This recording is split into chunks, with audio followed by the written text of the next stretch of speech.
خبر شامل کرتے ہیں بہاول نگر سے ہمارے divisional bureau chief Fayyaz Ahmed کی رپورٹ کے مطابق deputy commissioner Bahawalnagar Zulfiqar Ahmed Bhoon کی زیر صدارت اسکول ایجوکیشن ڈپارٹمنٹ کے مسائل ان کو حل کرنے کے حوالے سے جائزہ اجلاس منعقد ہوا، جس میں چیف ایگزیکٹو آفیسر ایجوکیشن، تمام ڈپٹی ڈی اوز سمیت متعلقہ محکموں کے افسران نے شرکت کی۔ ڈپٹی کمشنر نے ہدایت کی کہ تمام اسکولوں میں سائنس آئی ٹی لیبز فعال کی جائیں، اسکولوں میں زیادہ سے زیادہ درخت لگائے جائیں، تمام اسکولوں کے سامنے زیبرا کراسنگ بنائی جائیں، اسکولوں کو خوبصورت بنانے کے علاوہ تمام تر سہولیات کی فراہمی یقینی بنائی جائے تاکہ طلبہ معیاری تعلیم سے مستفید ہو سکیں۔ میکلوڈ گنج اور گردنوا میں فراڈ یا گروہ جعلی پولیس بن کے لوگوں کو کال کے ذریعے لوٹنے لگا۔ علاقہ میکلوڈ گنج میں یہ گروہ ایکٹیو ہو گیا ہے جو والدین کو کال کرتا ہے کہ آپ کا بیٹا زنا کرتے ہوئے پکڑا گیا، ہم پولیس والے ہیں، جلدی آ کے ہم سے مخالفت کر لیں ورنہ ہم آپ کے بیٹے کو تھانے لے جا کے سخت کارروائی کریں گے۔ اپنے شہریوں کے دکھوں کو مد نظر رکھتے ہوئے جنرل سیکرٹری مرکزی حضرت آسان میکلوڈ گنج رشید احمد قریشی نے سب انسپکٹر مقصود احمد اور سیکورٹی برانچ کے اہلکار اجاز کو اس فراڈیا گروہ کے حوالے سے مکمل بریفنگ دی۔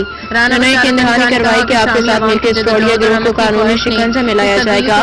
اس حوالے سے عوام الناس کو مختلف سوشل میڈیا پلیٹ فارمز کے ذریعے آگاہ کیا جا رہا ہے تاکہ شرکا اس طرح کے اسکیمز سے بچ سکے۔ وزیر اعلیٰ پنجاب محترمہ مریم نواز آئی جی پنجاب حالیہ رپورٹس کے مطابق 90% آبادی کسی نہ کسی شکل میں امداد کی محتاج ہے، جبکہ 6,20,000 سے زائد افراد صدیوں کی سخت حالات میں بے گھر ہیں۔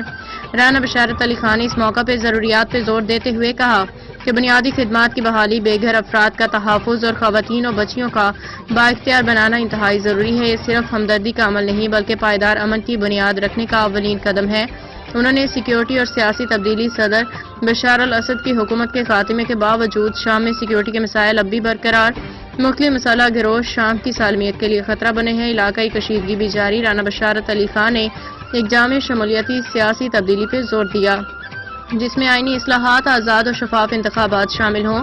ایک قانونی اور نمائندہ حکومت شام کے مستقبل کے لیے ناگزیر ہے۔ انہوں نے کہا عالمی برادری شام کو بدلتے ہوئے حالات کا جواب دے رہی ہے۔ امریکہ نے حال ہی میں انسانی امداد اور توانائی کے معاملات کو سہولت دینے کے لیے کچھ پابندیوں میں 6 ماہ کی رعایت دی ہے، جبکہ یورپی یونین بھی کچھ پابندیاں ختم کرنے پہ غور کر رہی ہے۔ رانا بشارت علی خان نے ان اقدامات کو خوشائند قرار دیتے ہوئے کہا معاشی پابندیوں میں نرمی ایک مثبت قدم ہے، لیکن شام کی معیشت اور انفراسٹرکچر کی بحالی کے لیے مربوط اور مستقل کوششوں کی ضرورت ہے۔ انٹرنیشنل ہیومن رائٹس موومنٹ کا عزم رانا بشارت علی خان کی قیادت میں انٹرنیشنل ہیومن رائٹس موومنٹ دنیا بھر میں انسانی حقوق کے تحفظ اور امدادی سرگرمیوں میں نمایاں کردار ادا کر رہی ہے۔ تنظیم شام کے عبوری دور میں بھی مقامی اور بین الاقوامی شراکت داروں کے ساتھ مل کے انسانی حقوق کے تحفظ کو یقینی بنانے کے لیے تیار ہے۔ رانا بشارت علی خان نے کہا کہ آنے والا وقت مشکل ضرور ہے، لیکن عالمی یکجہتی اور انسانی حقوق کے مستقل عزم کے ساتھ شام اس بحران سے مضبوط اور مستحکم نکل سکتا ہے۔